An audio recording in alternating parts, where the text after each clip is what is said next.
Hello students. जैसे कि मैंने आप सभी को बोला था कि मैथ्स की जर्नी मैं लेकर आऊँगा आपके लिए, थोड़ा सा लेट हो गया, सॉरी। लेकिन चलो आज से हम स्टार्ट करते हैं। आपसे रेगुलर आपको वीडियोस मिलेंगी और जैसे ही हमारे 50 सब्सक्राइबर हो जाएंगे तो हम लोग लाइव जाना चालू कर देंगे, ठीक है। और लाइव में डेली आपको 1 घंटे पढ़ाऊँगा। तो मैथ्स को लेकर आप बिल्कुल भी टेंशन मत लो, रिलैक्स हो जाओ आराम से। आज से सारी रिस्पॉन्सिबिलिटी मेरे ऊपर छोड़ दो। मैथ्स की आपके अच्छे मार्क्स लाने की रिस्पॉन्सिबिलिटी या ड्यूटी अब मेरी रहेगी, ठीक है। तो आज से हम पहले मैट्रिक्स चालू करते हैं, फिर डिटर्मिनेंट चालू करेंगे। क्यों डिटर्मिनेंट और मैट्रिक्स में ले रहा हूँ जबकि ये तो थर्ड चैप्टर और फोर्थ चैप्टर है। तो सिंपल सी बात ये है कि ये कैलकुलेटिव चैप्टर है, मतलब आपको स्टार्टिंग के मंथ में आपको मैट्रिक्स और कैलकुलेशन डिटर्मिनेंट्स कंप्लीट कर देना है, क्योंकि इसके बाद सिर्फ हमें इनकी प्रैक्टिस करनी है, क्वेश्चन की प्रैक्टिस करते जाएंगे और कैलकुलेशन पे ध्यान रखना है, क्योंकि ये बहुत ज़्यादा कैलकुलेटिव चैप्टर्स हैं जो छोटी छोटी मिस्टेक्स के कारण मार्क्स कटवाते हैं, ठीक है। तो इसका ध्यान रखना है, ठीक है। चलिए तो स्टार्ट करते हैं। तो स्टार्ट करते हैं मैट्राइसेस, ठीक है। मैट्राइसेस से ही कनेक्टेड एक चैप्टर है डिटर्मिनेंट, वो भी हम खत्म करेंगे जल्दी जल्दी।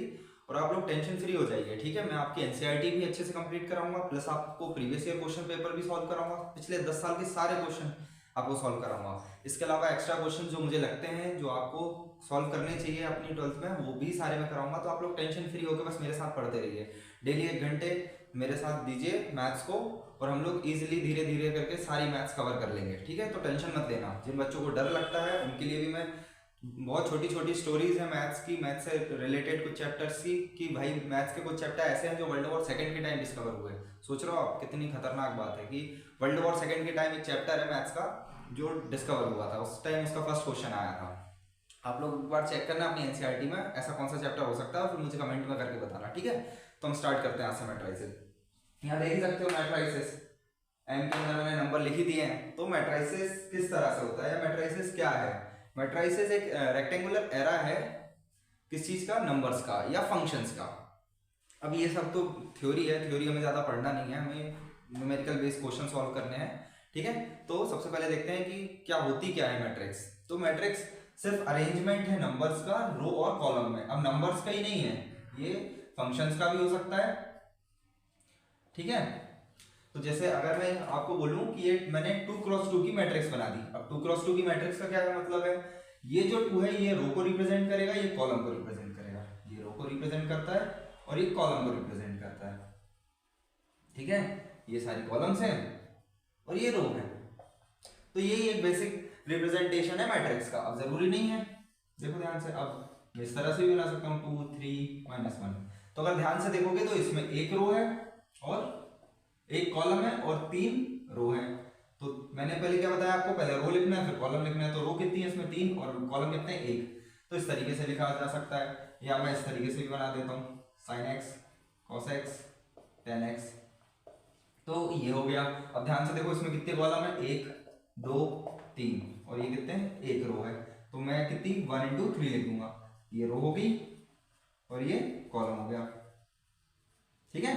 तो मैट्रिक्स का रिप्रेजेंटेशन इस तरह से है। अब मैट्रिक्स में तो इसको भी लिखा जा सकता है और ये भी है 1x1 की। तो ये एक जनरल रिप्रेजेंटेशन है मैट्रिक्स की, कि मैट्रिक्स को किस तरह से लिखते हैं, ठीक है। तो अब हम आगे बढ़ते हैं। आगे हमारा जो सेकंड टॉपिक आता है मैट्रिक्स में, वही आता है ऑर्डर। अब ऑर्डर क्या चीज है, ठीक है। तो अभी मैंने जैसे आप लोगों को बता रखा था इसमें कि मैं लिख रहा था क्या, रो और कॉलम वाइज, ठीक है, ये लिख रखा था। तो एक्चुअली में यही इसका ऑर्डर है। किसी भी चीज का ऑर्डर, किसी भी मैट्रिक्स का ऑर्डर होता है उसकी रो इनटू कॉलम का मल्टीप्लिकेशन। क्या बोल रहा हूं, किसी भी मैट्रिक्स का ऑर्डर होता है उसकी रो और कॉलम का मल्टीप्लिकेशन। और सिस्टमैटिकली अगर लिखें तो रो पहले आती है फिर आता है कॉलम। जैसे एक जनरल रिप्रेजेंटेशन मैं आपको बताता हूं, पहले एक जनरल मैट्रिक्स आपको बताता हूं, ठीक है, क्या होती है, फिर उस तरीके से। और कोशिश कीजिएगा, देखिए नंबर्स बहुत ज्यादा यूज होते हैं मैट्रिक्स और डिटरमिनेंट में, लेकिन कोशिश कीजिएगा कि अल्फाबेट में भी आप मैट्रिक्स को अच्छे से समझ पाएं, क्योंकि आजकल जो क्वेश्चंस आते हैं या 2024 में जिस तरीके से क्वेश्चंस पूछे गए केस बेस्ड स्टडी में, तो मैंने देखा कि काफी तरह से मल्टीपल चॉइस हुआ या केस बेस्ड जो क्वेश्चन आते हैं उनमें अल्फाबेट्स का यूज होता है और बच्चे वहां घबरा जाते हैं। तो आप लोगों को वहां घबराना नहीं है। तो थोड़ा सा अपने आपको मैट्रिक्स और डिटरमिनेंट के केस में अल्फाबेट्स को भी लेकर चलिएगा, और मैट्रिक्स और डिटरमिनेंट वाले केस में आप एनसीईआरटी एक बार जरूर रीड कर लीजिएगा, ठीक है। कुछ कुछ एग्जांपल में बीच बीच में रिमार्क डले हुए हैं वो अच्छे से पढ़ लीजिएगा, क्योंकि वहां से मल्टीपल चॉइस आता है। ठीक है, पहले मैं एक आपको जनरल मैट्रिक्स बना के बताता हूँ। A1, ठीक है, मैं आपको थोड़ा सा और इजी ट्रिक से बताता हूँ। A2, लिखिए,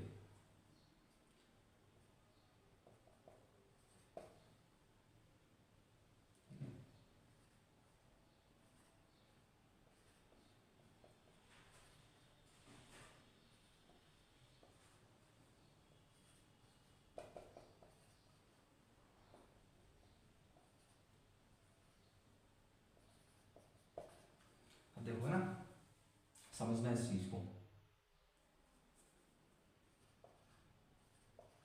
क्या करना चाह रहा हूँ मैं। अभी सिर्फ मैंने A1 लिख रखा है, A2 लिख रखा है, A3 लिख रखा है, ठीक है, ताकि आप लोगों को अच्छे से समझ आए, इसलिए मैंने ये चीज करी। ठीक है, ध्यान से देखो, ये कौन सा कॉलम है, फर्स्ट कॉलम है, तो ये A11। ये कौन सा कॉलम है, सेकंड कॉलम है, तो A12। ये कौन सा कॉलम है, थर्ड कॉलम है, ये तो A13। इसी तरीके से ये कॉलम, यहाँ जो पीछे है ये लिख रखा है मैंने कॉलम, और ये लिख रखी है मैंने रो। तो कितने कॉलम है, n, तो कौन से लास्ट कॉलम कौन सा होगा, n कॉलम होगा। ठीक है, तो ये nth कॉलम है, और इसमें कितनी रो है, तो इसमें m रो है, देखिए 2 3 और dash dash dash m n a m तक। ठीक है, तो ये फर्स्ट कॉलम, ये सेकंड कॉलम, ये थर्ड कॉलम, तो ये nth कॉलम। समझ आया? ठीक है,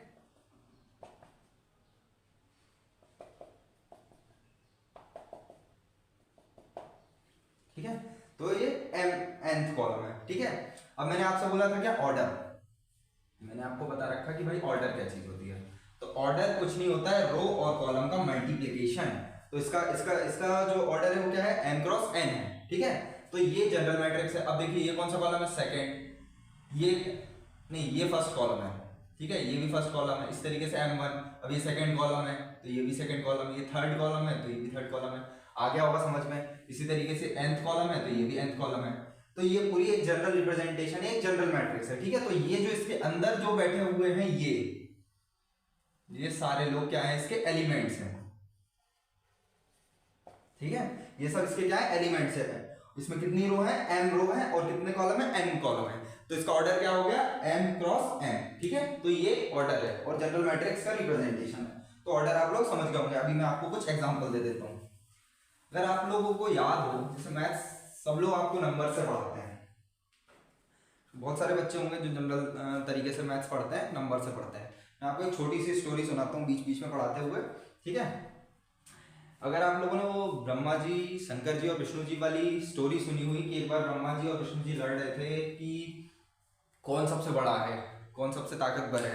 तो शंकर जी आए, शंकर जी ने एक सॉल्यूशन दिया, अपनी शिवलिंग को इतना बड़ा कर दिया कि भैया, ब्रह्मा जी को बोला आप ऊपर जाइए और विष्णु जी को बोला आप नीचे जाइए, और शंकर जी बीच में खड़े हो गए और बोला जो इसका एंड ढूंढ के लाएगा वो क्या होगा, सबसे बड़ा होगा या वो सबसे शक्तिशाली होगा। ऐसी स्टोरी आप लोगों के मम्मी पापा ने, दादा दादी ने, या कहीं आप लोगों ने सुन रखी होगी। ठीक है, तो मैंने इसको मैथ से देखा। कैसे देखा, अगर हम ध्यान से देखें, हम बचपन से पढ़ते आ रहे हैं, क्या पढ़ते आ रहे हैं, एक नंबर लाइन पढ़ते आ रहे हैं। अब मैं इस नंबर लाइन को, आज तक आपने इस तरह से एक नंबर लाइन देख रखी है, 1 2 3 4 और चलती जाती है, -1 -2 -3 -4। अगर मैं इसी को खड़ा कर देता हूं, ठीक है, ये समझिए कि ये कौन खड़े हुए हैं, शंकर जी खड़े हुए हैं। ठीक है, इस तरफ भेजा गया हमने ब्रह्मा जी को, और इस तरफ हमने भेजा किसे, विष्णु जी को। ठीक है, जैसे एक स्टोरी बता रहा हूं आपको इंटरेस्टिंग बनाने के लिए मैथ्स को, कि पता मैथ्स में ऐसी कई स्टोरीज है, मैं आपको आगे बहुत सारी चीजें सुनाऊंगा। तो मैंने क्या किया, यहाँ विष्णु जी को भेजा शंकर जी ने, और यहाँ ब्रह्मा जी को भेजा, और बीच में शंकर जी खड़े हुए कहाँ पर, न्यूट्रल पॉइंट पर, 0 पर। तो मुझे एक बात बताओ, क्या फिर लास्ट में ब्रह्मा जी आए और ब्रह्मा जी ने कहा भाई मैंने इसका एंड ढूंढ लिया, उन्हें फूल लेकर आए थे, और फिर शंकर जी को झूठ बोल दिया, और वो फूल ने भी झूठ बोल दिया, उसके बाद उन्हें श्राप मिला था। ठीक है, तो ध्यान से देखो, क्या वो स्टोरी हमारी इस नंबर लाइन से मैच नहीं करती है? क्या इस नंबर लाइन का कभी भी एंड है? आप लोग कभी भी मुझे कोई भी नंबर लास्ट में आप बोलो भैया ये नंबर ला लास्ट, ठीक है, ये नंबर ला, तो मैं क्या बोलूंगा आपसे, लो उसमें +1 कर लो, 3 3 से 3 हो, ये लो। ऐसे ही आप बोलोगे भैया ये रहा उसका लास्ट नंबर, तो मैं ये एक और उसमें ऐड कर दूंगा +1, और इस तरीके से मैं प्लस वन करते जाऊंगा। क्या कभी भी ये नंबर लाइन एंड होगी? नहीं, उसी शिवलिंग की तरह। ठीक है, क्या यहाँ पर होगा ये कभी भी एंड? नहीं होगा। तो ये एक स्टोरी है मैथ्स की जो हम लोग समझते हैं कि हमारे शंकर जी कौन है? 0 है, विष्णु जी हमारे नेगेटिव तरफ गए और ब्रह्मा जी हमारे पॉजिटिव तरफ गए। तो उसी स्टोरी को यहाँ से रिलेट करो कि हम मैथमेटिशियंस हैं, तो हम इस तरह से हमारी स्पिरिचुअल स्टोरीज बनाते हैं। ठीक है, तो ऐसे कई और स्टोरीज हैं तो मैं आपको बीच बीच में बताऊंगा। चलो, ये तो एक इंट्रोडक्शन पार्ट है आज का वीडियो आप लोगों के लिए। लेकिन डेली मैं आपको सीरियसली बोल रहा हूँ कि मेरे साथ पढ़ोगे, सीरियसली मैं आप लोगों को पढ़ाना चाहता हूँ, क्योंकि मेरे पास ऑलरेडी मैं होम ट्यूशंस पढ़ाता हूँ, तो मेरे पास ऑलरेडी 2-3 बच्चे हैं जिनके लिए भी मैं ये वीडियोस बना रहा हूँ, क्योंकि वो मुझसे अभी दूर हैं। मैंने पिछले साल उन्हें 11th में पढ़ाया और वो मुझसे पढ़ना चाहते हैं, तो मैं उन्हीं के लिए बना रहा हूँ। लेकिन मैं चाहता हूँ कि इस बार मैं आप सब लोगों के साथ भी आप सब लोगों को भी पढ़ाऊँ और आप सबके साथ चलूँ और हमारी 12th की जर्नी को हम बेस्ट बनाएं। ठीक है, तो ऑर्डर तो समझ लिए। अब मैं आपको एग्जाम्पल्स बताता हूँ ऑर्डर के। जैसे ये बना दे रहा हूँ 2 3 -1 0 -1 0 3 2 -1 0 4 3 2। ठीक है, वैसे तो आपका ऑर्डर जो होगा 3 × 3 तक मैक्सिमम जाएगा, लेकिन मैं आपको एग्जांपल के तौर पर और समझा देता हूँ। 2 3 -1 0 4 8 6 3 -2। तो ये सारी मैट्रिक्स है। अब मुझे ऑर्डर बताना है, तो ऑर्डर क्या होता है? रो इनटू, जैसे अगर एक जनरल मैट्रिक्स बनाऊं तो वो होती है AIJ। AIJ क्या है?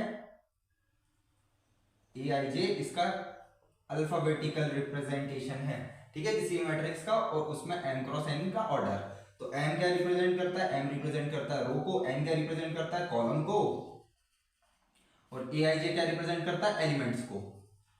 ठीक है, ये मैट्रिक्स है m × n की। इसका ऑर्डर क्या है? इसका ऑर्डर है m × n। ठीक है, और इसका एलिमेंट कौन है? AIJ।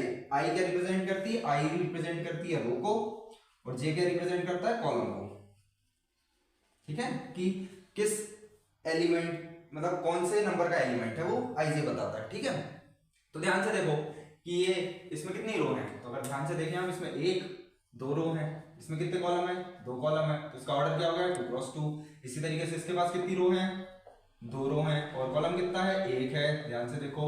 ठीक है, तो कॉलम में आप कंफ्यूज नहीं होना। कई बार कई बच्चे हो जाते हैं, ऐसे एरो बना लो ज्यादा से ज्यादा, अभी जब तक आपकी स्टार्टिंग चल रही है, फिर तो आप इतना ज्यादा बेस्ट हो जाओगे कि आपको टेंशन नहीं रहेगी। तो इसके पास कितनी रो है? 3 रो है, और कॉलम कितना है? 1 है। इसके पास कितनी रो है? 1 रो है, और कितने कॉलम है? 1 2 3 4। इस जीरो को देखकर ये मत सोचना कि ये कॉलम नहीं होगा, नहीं, ये सिर्फ इसका एलिमेंट है अंदर का। ये जीरो एलिमेंट को डिफाइन करता है। ठीक है, तो इसके पास कितने कॉलम है? 4। तो इसका ऑर्डर क्या हो गया? 1 × 4। इसी तरीके से इसका ऑर्डर क्या हो गया? 3 × 3। बस ये ऑर्डर थे, ज्यादा कुछ नहीं। 1 नंबर क्वेश्चन आएगा ऑर्डर पूछने का। ठीक है, बाकी हम आगे सीखेंगे ऑर्डर कहाँ काम आते हैं। ऑर्डर मैट्रिक्स के मल्टीप्लिकेशन में बहुत काम आते हैं, एडिशन में बहुत काम आते हैं। ठीक है, तो इस ऑर्डर को समझ लेना अच्छे से कि ये होता है। ठीक है, अब मैं आपको वैसे तो प्रीवियस ईयर क्वेश्चंस भी बताते जाऊंगा धीरे धीरे करके। ठीक है, कि हम लोग क्या करेंगे, चैप्टर्स खत्म करेंगे NCERT से पहले बढ़िया से, और उसके बाद फिर प्रीवियस ईयर पेपर्स देखेंगे कि भाई किस कॉन्सेप्ट पे से कौन सा क्वेश्चन आया है। ठीक है, तो ऑर्डर आप लोगों ने सीख ही लिया होगा। ठीक है, चलो, तो अब जैसे कि आपका एग्जांपल 1 कहता है कि consider the following information regarding the number of man and women workers in 3 factories 1 2 and 3। ठीक है, उसमें दे रखा है कि भाई कितने मैन है, कितनी वुमेन है, और कितनी फैक्ट्रीज है। ठीक है, तो इससे आपको सिर्फ पूछ रखा है कि भाई रिप्रेजेंट करो इसे 3 × 2 की मैट्रिक्स में। अब 3 × 2 पहली चीज उन्होंने क्या बोल दिया? इसका ऑर्डर बता दिया कि कितनी रो होनी चाहिए? 3 रो होनी चाहिए। तो हम बना लेते हैं इसका एग्जांपल नंबर 1। सिर्फ मैं रिप्रेजेंट कर देता हूं आपको। उन्होंने बोल रखा है आपको ऑर्डर गिवन क्या है? ऑर्डर गिवन 3 × 2 है। अब 3 × 2 का ऑर्डर है। ठीक है, अभी मैं क्या वीडियो बना रहा हूँ, तो थोड़ी सी मेरी बोलने की स्पीड जो है थोड़ी सी तेज रहेगी, थोड़ा सा मुझे फ्लुएंट बोलना पड़ेगा जल्दी जल्दी। लेकिन जैसे हम लोगों के 50 सब्सक्राइबर हो जाएंगे, उसके बाद हम लोग आराम से क्लासेस लिया करेंगे।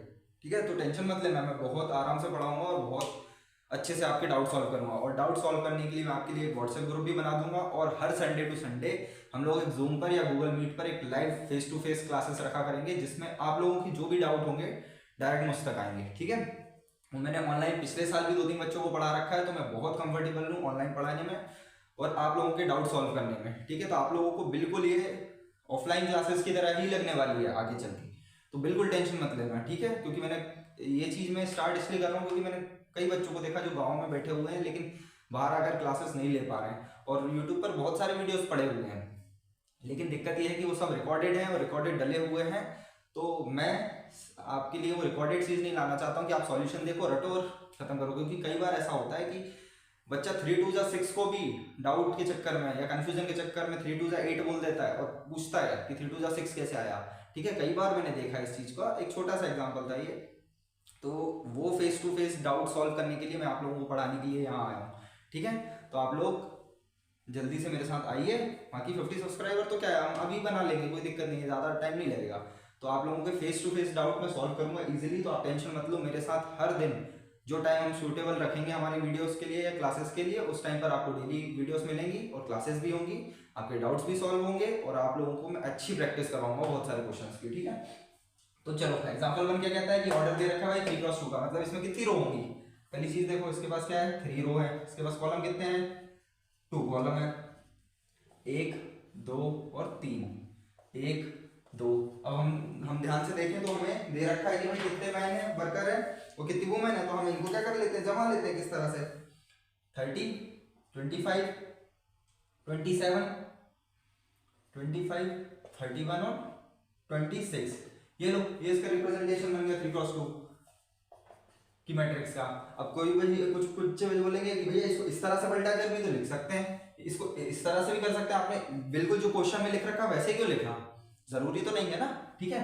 लेकिन अगर आप देखोगे उस चीज को, अगर मैं इसको ऐसे लिख दूं, ये हॉरिजॉन्टल लिखे थे, मैं इनको वर्टिकल नहीं, ये वर्टिकल लिखे थे, मैं इनको हॉरिजॉन्टल कर देता हूँ। 30 25 और 27 25 31 और 26। अगर ध्यान से देखोगे तो इसका ऑर्डर चेंज हो गया, क्यों, क्योंकि इसके पास अब 2 रो हो गई और कॉलम कितने हो गए, 3 कॉलम हो गए, तो इसका ऑर्डर चेंज हो गया। हमें ऑर्डर जो गिवन था उसी के बेसिस पे काम करना था, तो ये इसका रॉन्ग सॉल्यूशन है, ये इसका राइट सॉल्यूशन है, ठीक है। तो बस इतना था इस क्वेश्चन में, ज्यादा कुछ नहीं था।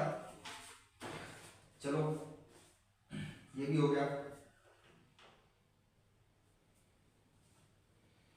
अब एग्जांपल नंबर 2 पर आते हैं, ठीक है। एग्जांपल नंबर 2 क्या कहता है वो समझते हैं।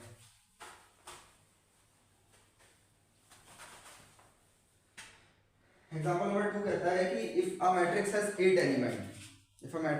Element what are the possible orders it can have. तो अब इतना तो आप समझ गए होंगे क्या, कि भाई 8 एलिमेंट्स दे रखे हैं, हमें गिवन क्या है, एलिमेंट्स गिवन है, लिख लेते हैं एग्जांपल 2। एलिमेंट्स कितने हैं, एलिमेंट्स गिवन 8। अब भाई मैट्रिक्स है, कोई एक नंबर से तो नहीं, मैट्रिक्स क्या है, रेक्टेंगुलर एरा है रिप्रेजेंटेटिव करने का, मतलब रोज और कॉलम्स है, तो हमें रोज भी बनानी है, कॉलम्स भी बनाने हैं। तो पता इस तरीके के क्वेश्चन में आपको कुछ नहीं करना है, बस आपको इतनी सी बात समझनी है कि 8 को कितनी तरीके से लिखा जा सकता है, बस यही इसका फाइनल आंसर है। 8 को कितनी तरीके से लिखा जा सकता है, 8 को कैसे लिख सकते हो आप, 8 को पहले लिख सकते हो 8 into 1, दूसरा लिख सकते हो 1 into 8, तीसरा लिख सकते हो 2 into 4, 4 into 2। अब कुछ बच्चे बोलेंगे भैया ये तो और ये सेम है, ये दोनों सेम है, ठीक है। अभी मैं कोशिश कर रहा हूँ कि जो आप लोगों के मन में डाउट्स आएंगे वो खुद से ट्राई बनाने की कोशिश करूँ, ठीक है। आप तो बोलो भैया ये तो आंसर तो सेम ही देगा ना, हाँ तो आंसर तो सेम ही देगा, क्यों, क्योंकि हमें एलिमेंट से कोई छेड़छाड़ नहीं करनी है, एलिमेंट्स कितने रहेंगे, 8 ही रहेंगे, बस हमें उन्हें लिखने का तरीका। अब देखो इसमें ध्यान से देखोगे तो ये रो का काम कर रही है, लेकिन यहाँ ये रो बदल गई ना, ये 4 रो हो गई, यहाँ 2 रो हो गई, तो अलग अलग चीज है, मैट्रिक्स में सेम नहीं है, ठीक है। और किसी तरीके से लिख सकते हो क्या, नहीं, बस इसी तरीके से लिख सकते हो। तो एलिमेंट्स गिवन, तो कितनी मैट्रिक्स बन सकती है, 8x1 की। अब 8x1 की मैट्रिक्स कैसे बनेगी, देखो ध्यान से, ये बन गई 1 2 3 4 5 6 7 8 और ये होगी, मतलब कुछ भी एलिमेंट्स, अब हम अगर एलिमेंट्स हमें गिवन होते तो हम डाल देते, और अगर हमारे पास नहीं है तो हम कोशिश करते हैं ये वाले बना देते हैं, A11 A22। अब ये मैंने 22 क्यों लिखा, ये तो गलत हो जाएगा ना, हाँ क्या गलत हो जाएगा, क्योंकि ये सेकंड कॉलम नहीं है, फर्स्ट ही कॉलम है, तो 21 रहेगा। इस तरीके से A31 क्यों थर्ड रो है, A41 A51 A61 A71 और A81, ये बन गई। इसी तरीके से आप बाकी की मैट्रिक्स भी बना सकते हो ना, कोई दिक्कत वाली बात है नहीं। चलो एक क्वेश्चन मैं आपको देता हूं, ठीक है, मैं देता हूं आपको एक क्वेश्चन, उसका आंसर आप कमेंट बॉक्स में लिख देना। एलिमेंट्स में आपको देता हूं 27, मैंने आपको एलिमेंट्स दिए 27, find out possible matrices from these elements can be form. ठीक है, आपको बताना है कि भाई कितनी ऐसी मैट्रिसेस हैं, कितने ऐसे पॉसिबल ऑर्डर्स हैं इस एलिमेंट्स के साथ। तो find out possible orders it can have. तो आपको ये कमेंट करके मुझे आंसर देना है इसका। ठीक है, कि आपके पास 27 एलिमेंट है तो आप कितने ऑर्डर्स की मैट्रिक्स इससे बना सकते हो। ठीक है, तो मैं कमेंट में आपका चेक कर लूंगा। चलो ये हो गया। अब मैं कोशिश क्या करता हूँ, मेरा पढ़ाने का तरीका थोड़ा सा इस तरीके से है कि मैं पहले एग्जांपल सॉल्व कराता हूँ रिलेटेड, फिर आपको उसी तरह से क्वेश्चंस भी सॉल्व कराता हूँ। मतलब जैसे एग्जांपल जो है, अगर एक्सरसाइज में उसी तरह के क्वेश्चंस हैं तो मैं वही पहले सॉल्व कराता हूँ। ठीक है, लेकिन अभी मैं वीडियोस बना रहा हूँ तो थोड़ा सा मैं एक सिस्टमेटिक वे में चल देता हूँ। उसके बाद हम लोग हमारी तरीके से पढ़ा करेंगे। ठीक है, और अभी भी उसी तरीके से पढ़ेंगे। तो उसी तरीके से कैसे पढ़ेंगे, अब मैं आपको साथ साथ बताते भी जाता हूँ कि आप लोग किन किन क्वेश्चंस को ट्राई करेंगे। पहले आप लोग जाकर खुद पे घर से ट्राई करेंगे, क्योंकि कई बच्चे होंगे अप्रैल में, क्योंकि स्कूल्स तो चालू हो चुके हैं ऑलरेडी, तो आप लोगों ने मैट्रिक्स और डिटरमिनेंट्स पढ़ लिया होगा। डिटरमिनेंट्स का तो मुझे नहीं पता, चल रहा होगा शायद आपके साथ, लेकिन मैट्रिक्स आप लोगों ने मुझे लगता है कि पढ़कर खत्म कर दिया होगा। ठीक है, तो एक बार रिवीजन के तौर पर ये सब देख लेना और क्वेश्चन सॉल्व कर लेना।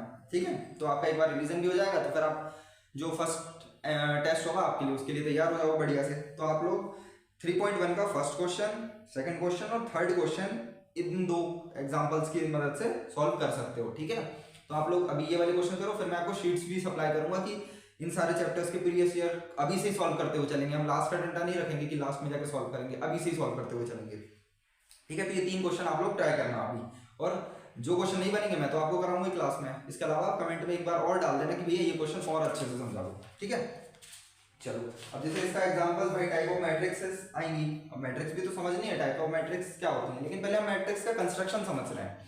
ठीक है, कि कंस्ट्रक्शन क्या होता है, मैट्रिक्स के अंदर एलिमेंट्स क्या होते हैं, ऑर्डर क्या होता है, इस तरीके की चीजें। ठीक है, तो अब एग्जांपल नंबर 3 देखा जाए। एग्जांपल नंबर 3 कहता है कंस्ट्रक्ट अ 3x2 मैट्रिक्स। पहली बात हमें ऑर्डर क्या गिवन दे रखा है, समझ लो, ऑर्डर दे रखा है 3x2 का, ये ऑर्डर गिवन है। ठीक है, आपको कंस्ट्रक्ट करना है इस फॉर्म से। aij मैंने बताया था एलिमेंट्स कैसे बनेंगे, ये aij एलिमेंट्स को रिप्रेजेंट करता है 1/2 mod i - 3j। ये दे रखा है, हाँ बिल्कुल ये दे रखा है। तो आपको ये फॉर्म दे रखा है कि भाई एलिमेंट्स आपके इससे बनेंगे और ये ऑर्डर है। तो पहले बात तो क्या, कितनी रो हो गई इसके पास 3 रो हो गई, और कितने कॉलम हो गए, 2 कॉलम हो गए। ठीक है, तो बना लेते हैं हम 1 2 3, 1 और 2। ठीक है, इसके अंदर कौन कौन से एलिमेंट आएंगे, a11 आएगा, a12 आएगा, a21 आएगा, a22 आएगा, a31 आएगा, a32 आएगा। ठीक है, तो ये एलिमेंट्स है। अब हम एलिमेंट्स निकालते हैं, तो देखो i कौन मदद करता है, फर्स्ट वाला, j कौन है, पीछे वाला। तो a11 निकालते हैं पहले। a11 आपको कुछ नहीं करना, i की जगह पर 1 रखना है, j की जगह पर 1 रखना है। क्यों, क्योंकि ये i का रोल प्ले करता है और ये जो है वो j का रोल प्ले करता है। तो चलो a11 निकालते हैं, 1/2 mod i1 - 3 1। सॉल्व कर लो इसको। अब एक्चुअली में ये मॉड है तो माइनस का तो कोई रोल रहेगा ही नहीं। ठीक है, आप लोग 11th में भी सीख कर आए हो मॉड किस तरह से ढूंढते हैं। ठीक है, तो 1 - 3 बोलो यार, मैं वीडियोस बनाते बनाते एकदम से ध्यान नहीं रहता कि ऑफलाइन क्लासेस नहीं ले रहा हूँ। ठीक है, दिए हो गए -2 1/2, तो ये मॉड है, बाहर आ जाएगा तो 1/2 × 2, तो जो आखिर आंसर आ गया 1। तो a11 कितना आ गया, 1 आ गया। अब a12 देखो i की वैल्यू तो सेम रहेगी 1 रहेगी, लेकिन j की वैल्यू क्या हो जाएगी, 2 हो जाएगी। तो यहाँ से चेक करते हैं, i की वैल्यू 1 - 3 × 2, 3 2 = 6, 1 - 6 कितना हो गया, -5, तो डायरेक्ट आ गया बाहर 5, तो आंसर आ गया 5/2। ठीक है, इसी तरीके से a21 क्या हो जाएगा, हाफ 2, i की वैल्यू चेंज हो गई यहाँ पर, i की वैल्यू 2 हो गई यहाँ पर, और j की वैल्यू 1 रहेगी, तो 2 - 3 कितना होता है, -1, तो बाहर आ जाएगा इजीली, तो 1/2 आंसर हो जाएगा क्योंकि मॉड लगा है। इसी तरीके से a22 देख लेते हैं, 1/2 2 - 3 × 2, 3 2 = 6, 2 - 6 -4, तो बाहर आ गया तो वो 4 बचा 2, तो आंसर आ गया 2। ठीक है, a22 भी बन गया। इसी तरीके से a31 में क्या करोगे आप, आई की जगह क्या रख दोगे, 3 रख दोगे, और जे की जगह क्या रख दोगे, 1 रख दोगे, तो इसका आंसर तो सीधा 0 हो गया। और A32 देखो ध्यान से, A32 1/2, 3 माइनस 3 इंटू 2, 3 2 6, तो ये हो गया 3/2 आंसर। ठीक है, एक बार चेक कर लेते हैं। तो ये सारे चेक कर लेते हैं हम लोग, क्या आया, 1 आ गया, 5/2 भी आ गया, 1/2 भी आ गया, 2 भी आ गया, 0 भी आ गया, 3/2 भी आ गया। तो हम लोगों ने सही तरीके से बना लिए है। ठीक है, अब मैं इसको रिप्रेजेंट कर देता हूँ। अब मैं इनको रिप्रेजेंट कर देता हूँ किस तरीके से, जिस तरीके से ये एलिमेंट्स लिख रखे थे। ठीक है, तो चलो रिप्रेजेंट कर देते हैं। A1 1, ये ध्यान रखना जो एलिमेंट जहां पर है वहीं पर आपको प्लेस करना है। A12 12 कहाँ है, यहाँ पर आएगा, ना कि यहाँ पर। ठीक है, ये 2 1 हो जाएगा, ये A12 है। A12 कितना हो गया, 5/2 हो गया, फिर 1/2 यहाँ आ गया, 2 0, और 3/2 चेक कर लो, ये 3 2 है, ये 3 1 है, ये 2 2 है, ये 2 1 है। तो ये रहा इसका आंसर। ठीक है, समझ आ गया होगा। और समझ आ गया होगा तो आपको आगे इसी तरीके से क्वेश्चन हैं जो ट्राई करने हैं। जैसे कि 4th क्वेश्चन और 5th क्वेश्चन सेम इसी तरीके के क्वेश्चन है। आपको आई और जे की वैल्यू रखनी है। किस तरीके से, पहले एक जनरल मैट्रिक्स बनानी है, जितना भी ऑर्डर दे रखा होगा उस तरीके से, A11 A12 A21, इस तरीके से आप थोड़ा सा फ्रेंड बना लेना इन अल्फाबेट्स को अपने नंबर्स के साथ। क्यों, क्योंकि यही दिक्कत करते हैं और बच्चों को यही समझ नहीं आता है। क्यों, क्योंकि जब तक हमारे पास मैथ्स में सिर्फ नंबर थे तब तक तो मैथ बहुत आसान थी। सबकी फीलिंग समझ रहा हूँ कि जब तक नंबर थे तब तक तो मैथ्स बहुत आसान थी। जिस तरीके से अल्फाबेट आए और सारी मैथ्स खराब कर दी, मैथ्स हमें डराने लगी, तो हमें डरना नहीं है। ठीक है, इजीली सॉल्व करते चलो मेरे साथ। 12th आपकी बहुत अच्छे से लेकर चलेंगे हम, बिल्कुल डरने की जरूरत नहीं है। मैथ्स में तो नहीं है, फिजिक्स और केमिस्ट्री के लिए आप लोग थोड़ा सा देख सकते हैं अपना। मैं बाकी चीजें भी बता दूंगा आपको कि केमिस्ट्री में क्या करना है, क्योंकि भाई मैंने 4 साल से बच्चों को पढ़ा रहा हूँ और 1 साल खुद का एग्जाम भी दिया है। ठीक है, तो मेरे भी अच्छे परसेंटेज रहे थे, कुछ ज़्यादा बेकार नहीं रहे थे। ठीक है, 80+ परसेंटेज थे मुझे याद नहीं, 85+ थे मेरे। ठीक है, तो आप लोगों को और अच्छे से ट्रेन करूंगा, तो कोशिश करेंगे हम 90+ लेकर आने की। ठीक है, चलो। और एक्चुअली मैं आपको कहूँ कि 12th की पढ़ाई तो करते रहना, परसेंटेज अच्छी बात है लाना, अच्छे परसेंटेज लाना, लेकिन 12th के अलावा किसी और पेपर को टारगेट करना, जैसे JEE का, या कुछ बच्चे मतलब JEE के अलावा भी चीज़ें हैं, जैसे कहीं और जाना चाहते हैं, तो मतलब अलग अलग एग्जाम्स को टारगेट करना, सिर्फ 12th को टारगेट मत करना। अपनी 12th में साथ साथ कोई और एग्जाम्स भी लेकर चलना कि आपको देने हैं आगे जाकर, क्योंकि आगे जाके हर यूनिवर्सिटी या हर कॉलेज के एंट्रेंस एग्जाम होते हैं। और 12th सिर्फ एक बेसिक होती है, 12th बहुत ईजी है, बहुत आसान है, कोई टफ चीज़ नहीं है, ध्यान रखना। तो इस चीज़ को लेकर अपने मन में अभी से बना लेना कि भाई 12th के बाद मुझे क्या करना है, वो लास्ट के महीनों में नहीं सोचना है, अभी से सोचते हुए चलना है थोड़ा थोड़ा। ठीक है, टेंशन नहीं बढ़ा रहा हूँ, लेकिन अभी से गर्मियों की छुट्टी में आपके कजन्स आएंगे, उन लोगों से मिलना कि भाई क्या क्या वैरायटी ऑफ फील्ड्स हैं जहाँ मैं जा सकती हूँ या जा सकता हूँ, दोनों चीज़ें हैं, तो उनसे मिलना और क्वेश्चंस पूछना। ठीक है, चलो अब मैं आपको बताता हूँ टाइप ऑफ मैट्रिसेस क्या होती है, उसके बाद हम लोग इक्वालिटी ऑफ मैट्रिसेस पर जाएंगे। तो टाइप्स ऑफ मैट्रिक्स, ये मैट्रिक्स है, इसके टाइप्स बना लेते हैं। ठीक है, अब टाइप्स में देखो भाई 3-4 चीजें हैं। ठीक है, जैसे पहला जो टाइप आता है वो आता है रो का या कॉलम का। तो चलो कॉलम से स्टार्ट कर देते हैं। Column matrix, matrix. ठीक है, तो हम कॉलम मैट्रिक्स से स्टार्ट कर देते हैं। ठीक है, कॉलम मैट्रिसेस, इसको एक्स करके भी लिख लो, कोई दिक्कत नहीं है, दोनों चीजें कर सकते हो आप। ठीक है, कॉलम मैट्रिक्स। अब कॉलम मैट्रिक्स मतलब बहुत सारे कॉलम होंगे, नहीं, ये गलत चीज है। ठीक है, कॉलम मैट्रिक्स मतलब सिर्फ एक कॉलम, बहुत सारी रो। ध्यान रखना, कॉलम मैट्रिक्स के नाम से बच्चों के दिमाग में सबसे पहली चीज आती है कि यार कॉलम मैट्रिक्स है, नाम में कॉलम है तो कॉलम ही कॉलम, कॉलम ही कॉलम होंगे। नहीं, ऐसा नहीं होता है। कॉलम मैट्रिक्स है मतलब उसके बाद सिंगल कॉलम है। रो मैट्रिक्स है मतलब उसके बाद बहुत सारी रो नहीं होंगी, एक सिंगल रो होगी। ठीक है, तो कॉलम मैट्रिक्स का मैं आपको आंसर आपको डायरेक्ट बता देता हूं। अब देखो मैंने क्या बताया था, रो का ऐसे रिप्रेजेंट करते हैं हम, रो रिप्रेजेंट करते हैं एन से, और कॉलम का ऐसे रिप्रेजेंट करते हैं एन से। ठीक है, ये एनसीईआरटी के रिप्रेजेंटेशन है, आपको पेपर में मिलेंगे PQ करके, क्यों, क्योंकि कंफ्यूज करना है, तो उससे डरने वाली बात नहीं है कुछ भी।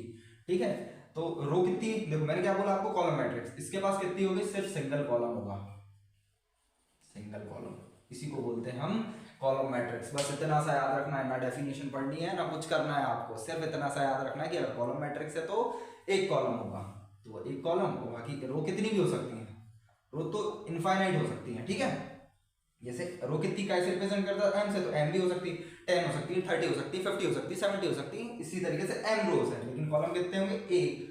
तो ये फिक्स हो गया यहाँ पर, ये रिप्रेजेंट करता है कॉलम मैट्रिक्स को, बस ये ऑर्डर। और ये क्या इसका ऑर्डर है, ध्यान रखना यही चीज बस आपको कॉलम मैट्रिक्स को रिप्रेजेंट करेगी कि भाई ये कॉलम मैट्रिक्स बन गई। ठीक है, इसी तरीके से रो मैट्रिक्स देख लेते हैं। चलो आओ आगे चलते हैं। तो इसमें आप कुछ भी एलिमेंट्स लिख सकते हो, नंबर्स लिख सकते हो, फंक्शंस लिख सकते हो, नेगेटिव नंबर लिख सकते हो, 0 -1 और ऐसे सो ऑन। ठीक है, अब देखा जाए तो देखो मैंने कितने एलिमेंट डाल दिए, 1 2 3 4 5 और ऐसे करके। तो इस तरीके से हम m नंबर ऑफ एलिमेंट इसमें लिख सकते हैं। ठीक है, अब मैं आपसे पूछूं कि बताओ भाई, क्वेश्चन आएगा कि इसमें कितने एलिमेंट है, किसी भी एक मैट्रिक्स में कितने एलिमेंट है। तो आपको कुछ नहीं करना है, m क्रॉस n कर देना है। To find number of elements in a matrix, to find number of elements in a matrix, ये निकालने के लिए सिर्फ आपको रो इनटू कॉलम कर देना है और आपका आंसर आपके सामने आ जाएगा। ठीक है, बस ये चीज है। अगर आपको निकालना है नंबर ऑफ एलिमेंट्स कितने होते हैं तो आपको m क्रॉस n करना है, इसके अलावा कोई ज्यादा टेंशन वाली बात नहीं है। चलो कॉलम मैट्रिक्स हो गई, अब किस पे आते हैं, अब आते हैं रो मैट्रिक्स पर। रो मैट्रिक्स में क्या होगा, जिस तरीके से कॉलम मैट्रिक्स है उसी तरीके से रो मैट्रिक्स है। क्या है, बहुत सारी रोज होंगी, रोज ही रो होंगी, रो रो रो रो, क्योंकि जीवन में रोना तो लिखा है नहीं, हमारे जीवन में रोना नहीं लिखा है, मैथमेटिशियंस के जीवन में ज्यादा रोना नहीं लिखा है, ज्यादा हार्ड वर्क लिखा है। और हार्ड वर्क करने वाले बच्चे रोते नहीं है। ठीक है, तो रो तो ये तो अपने काम की चीज ही नहीं है, ऐसा नहीं है, बहुत काम आएगी। रो मतलब एक सिंगल रो, कॉलम कितने भी होंगे, इनफाइनाइट नंबर ऑफ कॉलम हो सकते हैं यहाँ पर, तो इसकी टेंशन नहीं लेना। सिर्फ ध्यान रखना भाई, गलती और कंफ्यूजन यही क्रिएट होता है कि कॉलम मैट्रिक्स मतलब बहुत सारे कॉलम, रो मैट्रिक्स मतलब जिंदगी में रो नहीं, इतनी सारी रो नहीं है। रो मैट्रिक्स मतलब एक रो, कॉलम मैट्रिक्स मतलब एक कॉलम।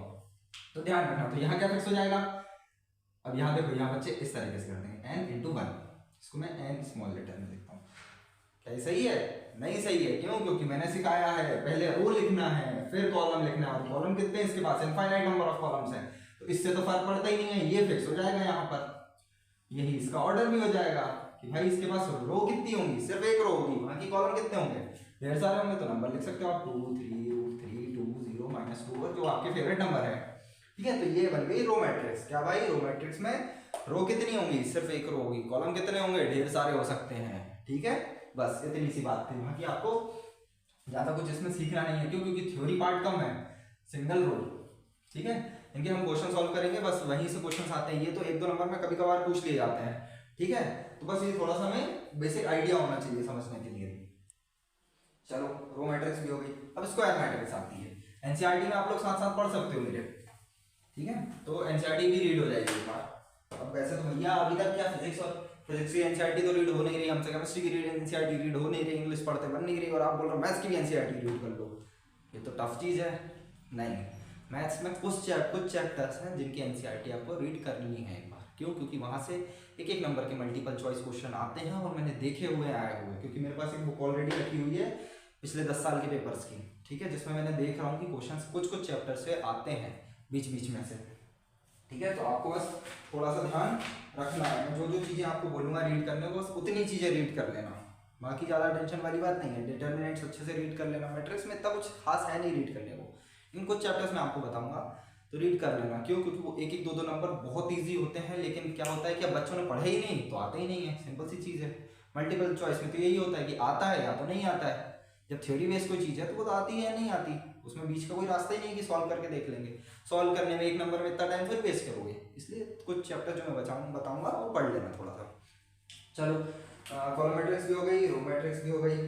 ठीक है, और कॉलम मैट्रिक्स और रो मैट्रिक्स का एक जनरल रिप्रेजेंटेशन भी मैं आपको बता देता हूँ, जैसे कि ये कॉलम मैट्रिक्स और ये रो मैट्रिक्स, इसका जो जनरल रिप्रेजेंटेशन है, जनरल रिप्रेजेंटेशन अभी बताया था AIJ, इसको मैं BIJ से नाम दे दूँ, BIJ, ये तो इसके अंदर का एलिमेंट हो गया। कॉलम मैट्रिक्स है, कॉलम मैट्रिक्स में कितनी कॉलम होंगी, एक कॉलम होगा, अब एक कॉलम होगा तो पीछे वाला फिक्स होगा, m × 1। रो मैट्रिक्स है तो कितनी रो होंगी, एक रो होगी, कॉलम कितने हो सकते हैं, ढेर सारे हो सकते हैं, तो ये इसका जनरल रिप्रेजेंटेशन है। ठीक है, इस चीज को थोड़ा सा अपने हैबिट में लाना, यही कंफ्यूज करता है बच्चों को, क्योंकि बच्चे नंबर तो बहुत इजीली से अपने हाथों में ले लेते हैं, फ्रेंड्स बना लेते हैं, इनको नहीं बना पाते हैं। और फ्यूचर में आपको इन्हीं में आपकी पूरी मैट्रिक्स है। ध्यान रखना, लीनियर अलजेब्रा करके एक चैप्टर पढ़ोगे आप बाद में, अगर ग्रेजुएशन करोगे अच्छे से तो वहाँ आपको नंबर्स देखने को नहीं मिलेंगे, ये गारंटी है। ठीक है, नंबर्स देखने को नहीं मिलते हैं भाई, यही सब में काम होता है पूरा, BIJ AIJ। इसलिए अभी से इनको दोस्त बना लेना, क्योंकि बहुत टफ पड़ता है, नंबर गायब हो जाएंगे आपके 12th के बाद। बहुत कम जगह होंगी जहाँ पर आपको नंबर देखने को मिलेंगे। ठीक है, चलो अब आता है स्क्वायर मैट्रिक्स। अब स्क्वायर मैट्रिक्स तो आप नाम से ही समझ सकते हो, स्क्वायर होगा। अब स्क्वायर क्या होता है, स्क्वायर के पास साइड मतलब लेंथ और ब्रेथ सेम होती है, रेक्टेंगल से हम स्क्वायर में आ गए। स्क्वायर क्या होता है, बस जिसके पास लेंथ और ब्रेथ दोनों सेम हो, मतलब m क्रॉस m, यानी कि रो इक्वल टू कॉलम। अब जरूरी क्यों है भैया, आपने रो m क्रॉस n से क्यों नहीं, n क्रॉस n से भी बना सकते हो। ठीक है, दोनों चीजें हैं। कुछ बुक्स में इस तरीके का रिप्रेजेंटेशन मिलता है, कुछ बुक्स में इस तरीके का रिप्रेजेंटेशन मिलता है। एनसीईआरटी में यही दे रखा है m क्रॉस m का। हाँ ठीक है, तो अगर इसका जनरल रिप्रेजेंटेशन बनाऊं तो AIJ m क्रॉस m। ठीक है, ये हो गई आपकी स्क्वायर मैट्रिक्स, मतलब इसमें रो और कॉलम, नंबर ऑफ रोज और नंबर ऑफ कॉलम्स सेम हो जाएंगे। ठीक है, बस इतनी सी बात थी, ज्यादा कुछ करने को है नहीं। Number of rose number of columns equal हो जाएंगे। एग्जांपल दे दो, 3 2 -1 0। एक और एग्जांपल दे दो बड़ा वाला, √3 0 -1 2 3 4 5 8 0। ये लो -1, तो ये कितना हो गया, 3 क्रॉस 3 की मैट्रिक्स हो गई। इसका ये ऑर्डर हो गया। आपको ये ध्यान रखना, ये 2 क्रॉस 2 का है, मैं लिख देता हूँ मैं 2 क्रॉस 2 का है। ठीक है, तो ये क्या है, स्क्वायर मैट्रिक्स, जिसमें रोज नंबर ऑफ रोज और नंबर ऑफ कॉलम्स सेम रहेंगे। नंबर ऑफ रोज और मैं ऐसे बता रहा हूँ आपको, जबकि ये तो वर्टिकल चीज है, तो ध्यान से देखो, ऐसे क्रॉस कट में चल रहे हैं हम। ठीक है, तो नंबर ऑफ रोज और नंबर ऑफ कॉलम्स क्या रहेंगे, सेम हो जाएंगे। बस यही स्क्वायर मैट्रिक्स है। ठीक है, और उसके बाद इसी में आता है, लोकेट करने को आता है। बताओ भाई, आपसे पूछ लिया जाता है कि what is A12, what is A31, what is A21। अब हम इस वाली मैट्रिक्स को मैं बैठा देता हूँ, उससे काम चल जाते हैं। ठीक है, से पूछ लिया जाएगा कि एलिमेंट्स बताओ। A12 क्या होता है, 1 मतलब, बता देता हूँ एक और बार, रो, और 2 मतलब कॉलम, पीछे वाली चीज कॉलम को रिप्रेजेंट करती है, आगे वाली चीज रो को रिप्रेजेंट करती है। 1 रो पे चलो, ये रहा पहला रो, फर्स्ट रो, ये सेकंड रो। कितना रोगे जीवन में, इजली पढ़ो और रोना बंद करो, अब नहीं रोने के दिन है, अब तो हार्ड वर्क करने का टाइम आ गया है भाई। ये कॉलम इधर, फर्स्ट सेकंड और ये थर्ड। ठीक है, ये रो है और ये कॉलम है। ठीक है, 1 2 3 ये कॉलम है। अब आपसे बोल रखा है 1 2, 1 मतलब फर्स्ट रो, सेकंड कॉलम ये रहा आपका एलिमेंट, तो ये इसका आंसर हो गया 0। A31 मतलब थर्ड रो, फर्स्ट कॉलम, मतलब ये रहा 5, तो ये रहा आपका आंसर। A21 2 1, ये रहा आपका आंसर। बस इतनी सी चीज थी। जिस भी चीज में पूछ लिया, मैं आपसे पूछ लेता हूँ A22 बताओ, तो A22 देखो, सेकंड रो सेकंड कॉलम, ये रहा बीच के भैया, इनका आंसर 3 आ गया। तो ये एलिमेंट्स है, तो ये भी आता है। ठीक है, तो ये भी आप समझ लो कि जिस तरीके से आपसे पूछा जाए 3 1 2 1, कई बार होता है इसमें गलतियां होती हैं बच्चों से। मैंने लास्ट क्लास तक बच्चों को पढ़ाते हुए देखा है कि बच्चों ने गलती की है। ध्यान रखना, ये चीज अभी आपको पता बहुत इजी लगेगी, लेकिन जब पता क्या होता है, देखो एक चैप्टर पढ़ रहे हो तो अभी इजी है हर चीज, लेकिन सोचो जब आपके पास 13 चैप्टर होंगे दिसंबर के टाइम तक, और उतना सारा डाटा आपके माइंड में आपको स्टोर करके रखना है, तब कंफ्यूजन क्रिएट होती है। इसलिए थोड़ा सा ध्यान रखना भाई, क्योंकि ये चैप्टर्स आपको इसलिए मैं इजीली पढ़ा रहा हूँ, और अभी स्टार्टिंग में पढ़ाते हैं। हर टीचर आपको स्टार्टिंग में पढ़ाएगा ये चैप्टर्स, क्यों, क्योंकि इससे क्या होता है कि आप साल भर फिर इनके कैलकुलेशंस की प्रैक्टिस करते रह सकते हो। ठीक है, क्योंकि ये दोनों पूरी तरीके से कैलकुलेटिव चैप्टर है, कॉन्सेप्ट आएगा बहुत कम आएगा, ज्यादा नहीं आएगा। ठीक है, चलो, तो स्क्वायर मैट्रिक्स भी हो गई। अब बताता हूं मैं आपको डायगोनल मैट्रिक्स। भाई ये बहुत इंपॉर्टेंट चीज है, डायगोनल मैट्रिक्स काफी इंपॉर्टेंट मैट्रिक्स है आपकी लाइफ की। ठीक है, डायगोनल मैट्रिक्स क्या होती है, डायगोनल बना होगा, बना लेते हैं डायगोनल 2 3 1। ये नहीं, डायगोनल मैट्रिक्स मतलब सबसे पहले तो आपको क्या बनाना पड़ेगा, एक स्क्वायर बनाना पड़ेगा। ये मैं आपको समझाने की कोशिश करता हूं थोड़ा सा।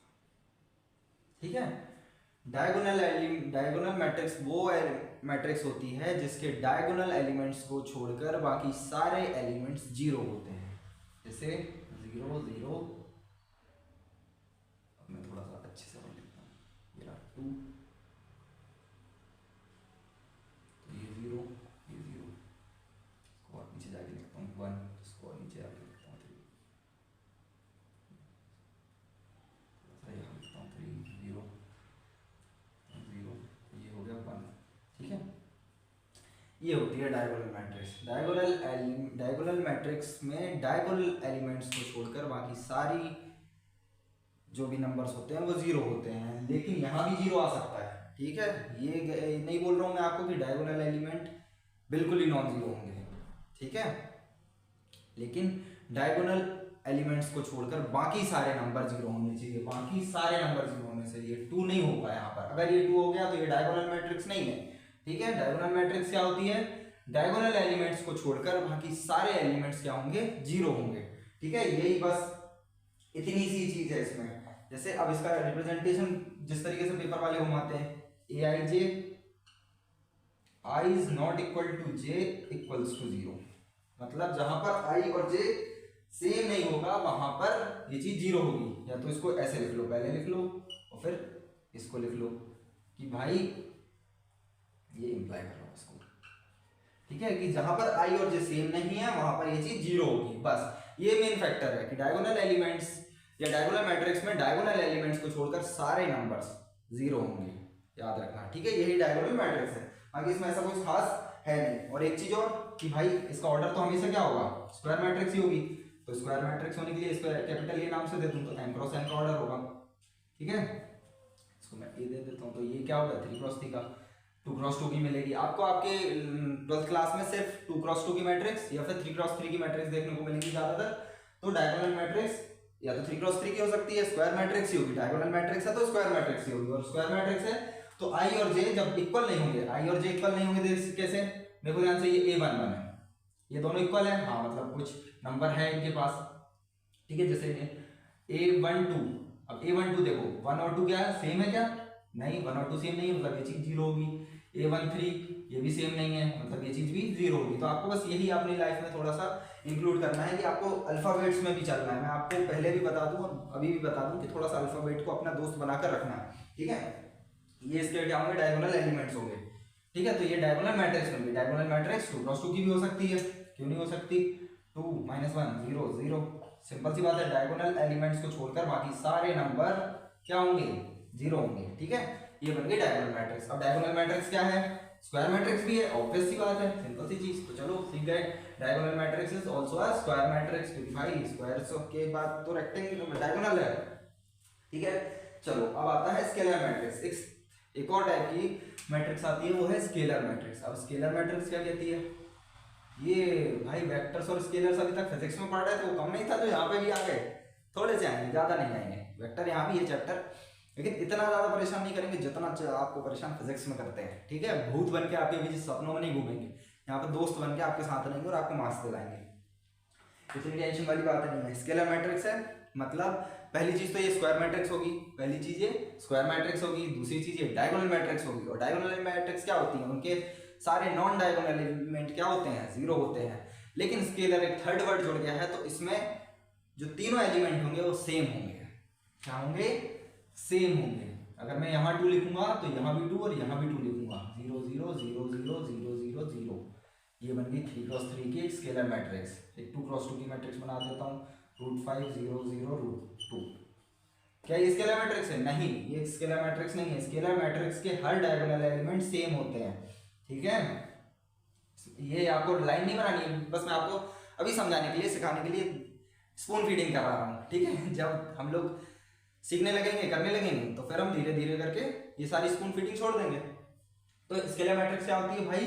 इसके जो डायगोनल एलिमेंट्स होते हैं वो क्या होते हैं? सेम होते हैं। तो डायगोनल स्केलर मैट्रिक्स क्या होती है? डायगोनल मैट्रिक्स भी होती है और वो स्क्वायर मैट्रिक्स भी होती है। और डायगोनल मैट्रिक्स क्या होती है? वो स्क्वायर मैट्रिक्स भी होती है। ठीक है, बस इतनी सी बात थी। अब इसमें देखो आपको कितना कुछ कंफ्यूज करने के लिए लिख रखा है कि bij = 0 when i is not equal to j, और फिर उसके बाद बोला है कि bij = k when i = j for some constant k। तो ये सारी चीज प्रैक्टिकल है, डरने वाली कोई बात नहीं है। जब भी आपका AIJ से काम कर लो या BIJ से, जैसे आपकी NCERT में B है तो मैं B से आपको डराता नहीं हूँ, नेक्स्ट चीजें नहीं बताता हूँ। BIJ अब क्या बोल रखा है इसमें भाई कि देखो ध्यान से, BIJ क्या बोल रखा है कि 0 है। अब जैसे ही सिंपल सी चीज समझो, जब I और J क्या है, इक्वल नहीं है तो क्या चीज आएगी, 0 आएगी। I और J मतलब यहाँ से देखो तो ये 2 ये 1 2 हो गया, ये 2 1 हो गया, ये 3 1 हो गया। देखो सेम नहीं है, अब सेम नहीं है मतलब ये चीज 0 ही होगी। तो BIJ मतलब एलिमेंट 0 होगा जब I और J सेम नहीं होंगे। और BIJ इक्वल्स टू K मतलब एक सिंगल कांस्टेंट, मतलब वो हमेशा एक ही कांस्टेंट रहेगा, बदलेंगे नहीं, सिर्फ एक कांस्टेंट रहेगा, कुछ भी हो सकता है। मतलब कांस्टेंट यानी कि नंबर सेम होंगे, नंबर नहीं चेंज होंगे, ठीक है। स्केलर मैट्रिक्स का मतलब बस इतना सा है कि भाई I जब J के इक्वल होगी तब एक K होगा, और फॉर सम K क्या है, कांस्टेंट है, तो वो सेम कांस्टेंट रहेगा, बदलाएगा नहीं, ठीक है। डायगोनल मैट्रिक्स में बदला जा रहा था, कुछ भी हो सकता था, वो अलग अलग भी हो सकते थे, लेकिन स्केलर मैट्रिक्स में आपको जो डायगोनल एलिमेंट है वो एक ही होगा, सिंपल होगा, सिंगल, ठीक है। तो ये आता है आपका स्केलर मैट्रिक्स। अब इसके बाद आती है आपकी दोस्त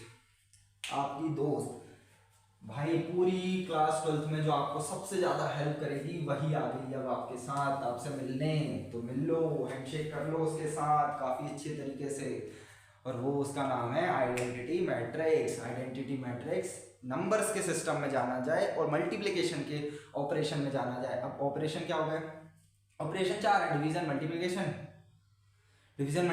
एडिशन, सब्ट्रैक्शन, और भी बहुत सारे होते हैं। लेकिन मैट्रिक्स के केस में अगर हम देखें तो मल्टीप्लिकेशन वाले केस में जो आइडेंटिटी मैट्रिक्स होती है, मैं आपको पहले थ्योरेटिकल बता रहा हूँ। मल्टीप्लिकेशन वाले केस में जो आइडेंटिटी मैट्रिक्स होती है वो नंबर्स के सिस्टम, नंबर में 1 का रोल प्ले करती है। मतलब जैसे हम नंबर में 2 के साथ 1 का मल्टीप्लाई कर देते हैं तो क्या होता है, 2 ही होता है। 5 के साथ 1 का मल्टीप्लाई कर देते हैं तो 5 होता है, -5 के साथ मल्टीप्लाई कर देते हैं तो -5 होता है। उसी तरीके से मैट्रिक्स में भी मल्टीप्लिकेशन के टाइम आइडेंटिटी मैट्रिक्स 1 का रोल प्ले करती है, कि मतलब आइडेंटिटी मैट्रिक्स को किसी भी मैट्रिक्स के साथ अगर आप मल्टीप्लाई कराओगे तो वो जो सेम मैट्रिक्स है वो आपको मिल जाएगी, ठीक है। आइडेंटिटी मैट्रिक्स उसमें कोई भी चेंजेस नहीं लाएगी। नल मैट्रिक्स मतलब 0 मैट्रिक्स, वो भी बताऊंगा अभी। तो आइडेंटिटी मैट्रिक्स पहले समझते हैं, आइडेंटिटी मैट्रिक्स क्या होती है। वैसे तो आप लोगों को पता लग गया होगा, अगर आपके टीचर ने इंट्रोड्यूस करा दिया होगा, लेकिन मैं करा देता हूँ आपको। एक 2x2 की आइडेंटिटी मैट्रिक्स और एक 3x3 की आइडेंटिटी मैट्रिक्स। ये क्या भी है, ये तो आपने स्केलर मैट्रिक्स बना दी। अरे आप तो बोल रहे थे आइडेंटिटी मैट्रिक्स होगी, ये तो आपने स्केलर मैट्रिक्स बना दी। हाँ तो यही स्केलर मैट्रिक्स है, यही डायगोनल मैट्रिक्स है और यही स्क्वायर मैट्रिक्स है, ठीक है। तो आइडेंटिटी मैट्रिक्स में डायगोनल एलिमेंट क्या होते हैं, 1 होते हैं। वहां की ये स्केलर मैट्रिक्स भी है, जो डायगोनल एलिमेंट है वो क्या होते हैं, 1 होते हैं।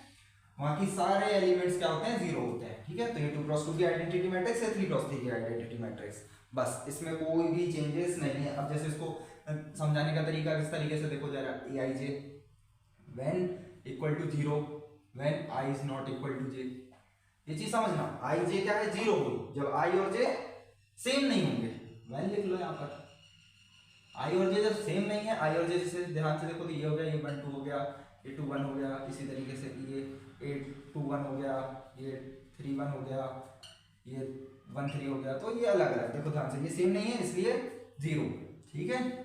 और AIJ equal to 1 when I is equal to J, बस ये आइडेंटिटी मैट्रिक्स है, ये थ्योरी पार्ट है। अगर आपको सिर्फ सिंपल वर्ड्स में समझना है तो डायगोनल एलिमेंट सारे 1 हो जाएंगे, -1 भी नहीं चलेगा, 1 ही हो जाएगा, सिर्फ 1, ठीक है। डायगोनल एलिमेंट्स 1 हो जाएंगे और बाकी सारे नॉन डायगोनल एलिमेंट क्या हो जाएंगे, 0 हो जाएंगे। यही होता है आइडेंटिटी मैट्रिक्स और ये आपकी दोस्त है। इसको किसी भी, इसकी कुछ प्रॉपर्टीज भी बता देता हूँ और बाकी आपको आगे भी बताते जाऊंगा कि इसको किसी भी मैट्रिक्स के साथ मल्टीप्लाई करोगे तो वो सेम मैट्रिक्स देगा।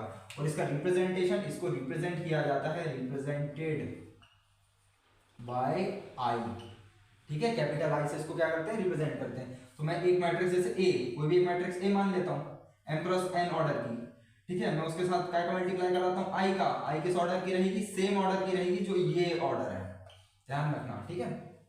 लेकिन अभी मैं आपको सेम बोल रहा हूँ, वैसे तो सेम नहीं होता है क्योंकि वो उसका एक मल्टीप्लिकेशन का एक रूल होता है, मैट्रिक्स मल्टीप्लिकेशन का एक रूल होता है, वो अभी मैं आपको इंट्रोड्यूस नहीं कराता हूँ, चलो बाद में बताऊंगा।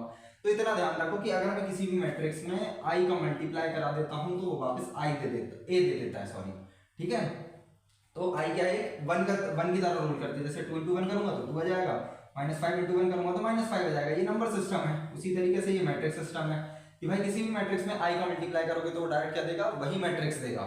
ठीक है, मल्टीप्लिकेशन का रूल थोड़ा सा अलग है, मतलब डायरेक्ट मल्टीप्लाई नहीं होती है, डायरेक्ट दो मैट्रिक्स के कुछ रूल होते हैं मल्टीप्लाई होने के लिए, तो वो उसमें अभी आपको लजने नहीं है क्योंकि मैं आगे पढ़ाऊंगा। ठीक है, तो अभी इतना समझ लो कि किसी भी मैट्रिक्स में अगर आइडेंटिटी मैट्रिक्स का मल्टीप्लाई करूंगा तो वो क्या देगी, सेम मैट्रिक्स दे देगी। ठीक है, नंबर सिस्टम की तरह वन का रोल प्ले करती है। चलो आइडेंटिटी मैट्रिक्स भी हो गया। अब क्या आता है, अब भाई जीरो बचा यार, वन भी हो गया हमारे पास, जीरो कुछ करके होगा। जीरो मैट्रिक्स आ गई, अब इसमें डरने वाली बात ही नहीं, और नाम ही से जीरो है तो जीरो क्या है, सारे एलिमेंट्स क्या होंगे, जीरो जीरो जीरो जीरो। अब ये स्क्वायर नहीं होगी, जरूरी नहीं है, ये 2 क्रॉस 2 का ऑर्डर है, जीरो जीरो जीरो जीरो। चलो 3 तक ही रहने देते हैं, zero zero zero zero zero zero zero zero zero. ये कितने, 3 क्रॉस 3 के ऑर्डर की, ये कितने की, इसका ऑर्डर 3 क्रॉस 1 का है, क्यों, क्योंकि इसके पास 3 रो है और एक कॉलम है। ठीक है, तो ये जीरो मैट्रिक्स, जीरो मैट्रिक्स मतलब सारे एलिमेंट्स क्या होंगे, इसके जीरो होंगे। तो इतनी टाइप ऑफ मैट्रिक्स हैं, इसको एक और नाम दिया जाता है, इसको एक और नाम दिया जाता है जो जनरली यूज होता है, वो है नल मैट्रिक्स। ठीक है, आप लोगों को जीरो मैट्रिक्स के तौर पर नहीं सुनाई देगी ये चीज, ज्यादातर आपको नल मैट्रिक्स के तौर पर सुनाई देगी।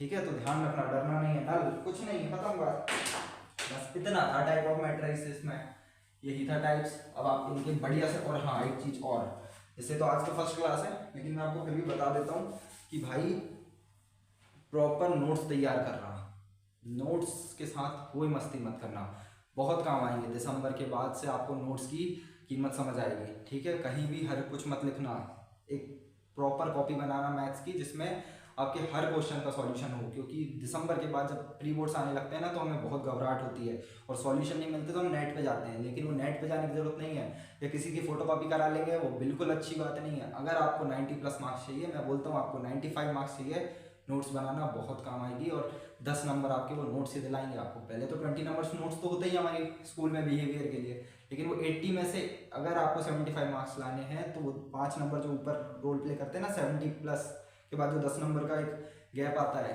वो लाने के लिए आपको नोट्स की बहुत ज़रूरत पड़ेगी, और आपके ही नोट्स होने चाहिए, मेरे नहीं, किसी और के नहीं, किसी फोटोकॉपी वाले के नहीं। नोट्स बनाना बहुत इंपॉर्टेंट है, चाहे वो केमिस्ट्री हो, चाहे वो फिजिक्स हो, चाहे वो मैथ्स हो।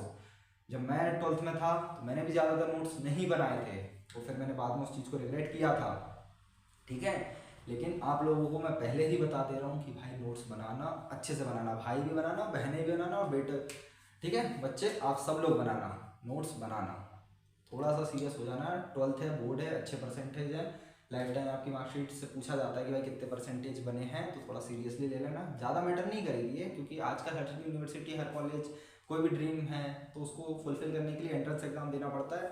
ठीक है, लेकिन फिर भी 12th हमारी बहुत काम आती है। ऐसे ऐसे रिश्तेदारों के फ़ोन आएंगे जो लास्ट आज तक याद नहीं किया होगा, तो उन सबको बताना पड़ेगा। और 10th जैसा माहौल रहा ना कि कुछ बच्चों के मार्क्स परसेंटेज कम आए होंगे, तो पापा बोलते थे होंगे रिश्तेदारों को कि यार मेहनत तो बहुत करी थी, कोचिंग नहीं थी यहाँ पर गांव में, तो ये अक्सर ये एक्सक्यूज होता है। लेकिन 12th में बिल्कुल मत देना, और मैं आपकी रिस्पॉन्सिबिलिटी लेता हूँ कि 12th में आपको 90+ मार्क्स लेकर आऊँगा मैथ्स में। बस जैसा मैं पढ़ा रहा हूँ उसी तरीके से भरोसे के साथ पढ़ते रहो, ठीक है। बाकी अब से आपको रेगुलर क्लासेस मिलेंगी, तो बिल्कुल टेंशन मत लेना। मैट्रिक्स खत्म करेंगे, फिर जल्दी से डिटर्मिनेंट खत्म करेंगे, फिर आपका वर्ल्ड वॉर वाला चैप्टर भी उठाएंगे, ठीक है। तो मुझे कमेंट में जरूर बताना कि कौन सा ऐसा चैप्टर है जो वर्ल्ड वॉर के टाइम डिस्कवर हुआ था, ठीक है। Thank you.